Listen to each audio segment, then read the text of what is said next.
En 2016, une invasion se prépare. Oh mon Dieu. Le vaisseau extraterrestre d'Independence Day revient 20 ans après le premier film. Il est vraiment plus gros que la dernière fois. Et il n'est pas seul. Les spectres de SOS Fantôme ressurgissent cet été face à une équipe cette fois 100% féminine. Quant à Batman et Superman, ils font leur retour dans le même film. Bruce Wayne face à Clark Kent. Si vous croisez prochainement Samuel L. Jackson, ne lui demandez pas ce qu'il a pensé de Star Wars 7. Did you see the new one? Yeah. Quel enthousiasme! L'acteur, un des héros de la précédente trilogie Star Wars, est un maître Jedi de la langue de bois. It's done in the spirit of the Star Wars films. Wow, that was a diplomatic answer. Mais quand il parle des nouveaux héros de la saga, là, il n'y a plus de diplomatie. I think the kids need to go to lightsaber fight school. Qu'est-ce que ce film dit sur vous? Qu'est-ce qu'il dit de votre histoire personnelle? Je ne sais pas si cela dit quelque chose sur moi maintenant. À l'époque, j'étais très en colère quand j'écrivais le scénario. Je sortais juste d'une légère dépression. Je ne me sentais pas très bien dans ma peau. Et ces sentiments-là, je les ai matérialisés.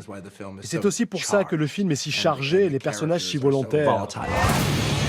8 crapules de la pire espèce enfermées dans une auberge perdue dans les montagnes. Pas besoin de vous faire un dessin. Les 8 salopards portent bien son nom, il n'y en a pas un pour rattraper l'autre. J'emmène cette femme se faire pendre. Je voulais créer une situation où il n'y avait pas de gentils. Il y a $10 000 de récompense. Ce fric est à moi, les petits gars. Juste une variation de différents salopards. Que les spectateurs choisissent leurs favoris et que ce choix révèle ce que vous êtes. J'ai pas le choix. Un film d'amour, un film vérité où de vrais ouvriers ont pu jouer leur rôle. Il y avait des acteurs non professionnels aussi avec nous. Et du coup, ça a participé à rendre aussi tout cet univers crédible et à ce qu'on s'y sente vraiment. Enfin, il y avait... Ouais, ça trichait pas. La réalité dépasse la fiction. On s'est retrouvés à faire les repérages dans cette usine et on a appris, alors que le patron nous avait donné son accord 3 ans auparavant, qu'en fait l'usine allait fermer. Et que tout allait être fabriqué par des enfants de moins de 5 ans en Chine. Comment vous avez réagi, Sylvie, de voir cette histoire relatée dans un film au cinéma avec le montage de Diane Curie? C'est plus drôle, moins sombre que le livre. Hein. Bah, j'étais super fière parce qu'il y a, dans tout ce que met Diane dans son film, d'abord elle filme avec beaucoup d'élégance, la caméra n'est jamais présente, elle s'appuie vraiment sur les personnages, elle a rajouté beaucoup d'humour, elle a rajouté de la folie.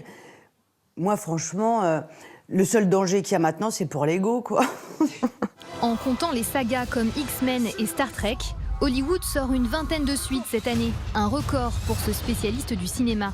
Je crois que jamais on a vu à ce point-là autant de numéro 2, numéro 3, numéro 4 arriver sur les écrans. Et même numéro 7 pour Rocky, qui mène un autre genre de combat. Rocky est malade. L'épidémie frappe aussi les comédies françaises. Viens-t'en, ma fripouille. Dieu nous a envoyé une épreuve. Les visiteurs débarquent à nouveau en pleine Révolution française. Le képi d'adjudant d'honneur de la gendarmerie nationale.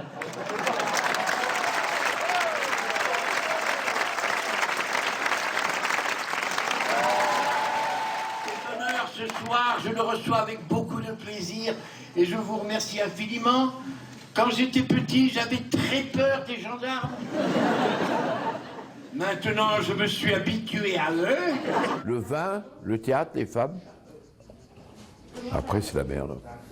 Et après le sourire malicieux de Galabru, pas grand-chose à ajouter.